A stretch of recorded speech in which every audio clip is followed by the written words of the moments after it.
Hi friends, இன்றைக்கி சனிக்கிழமை. இன்றைக்கி எங்கள் பையனுக்கு சாப்பாடு கட்டுற வேலை இல்லை. ஸோ அதனால் நல்லா தூங்கியாச்சு.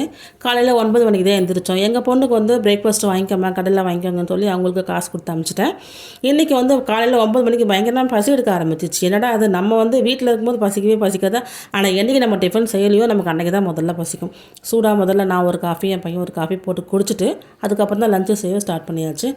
இன்றைக்கி லஞ்சுக்கு என்ன குழம்பு பார்த்தீங்கன்னா, நிறைய பூண்டு உரிச்சு போட்டு சூப்பரான ஒரு கார குழம்பு தான் செய்ய போகிறேன். கூடவே கோஸ் பொரியலும் பண்ண போகிறேன். ஸ்கூல் படிக்கும் போதெல்லாம் சாப்பாடெல்லாம் வேண்டான்னு சொல்லி பெருமையாக சொல்லிட்டு வெறுமனே சும்மாவே போவேன் ஸ்கூலுக்கு. சில டைம் லஞ்செல்லாம் சாப்பிட மாட்டேன், பசிக்கவே பசிக்காது. ஆனால் இப்போ பார்த்தீங்கன்னா டயத்துக்கு பசி வந்துடுது.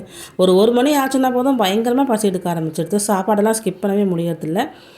கூட வந்து கோஸ் பொரியலுக்கு வந்து எப்போவுமே தாளிக்கும் போது கடலைப்பருப்பு, பூண்டு இதெல்லாம் தட்டி போட்டிங்கன்னா வாசனை செமையாக இருக்கும். ஓகே ஃப்ரெண்ட்ஸ், வீடியோ பாருங்கள், பிடிச்சிருந்தால் லைக் பண்ணுங்கள், மறக்காமல் என்னோடய சேனலையும் சப்ஸ்கிரைப் பண்ணி வச்சுக்கோங்க. தேங்க்ஸ் ஃபார் வாட்சிங். பாய்.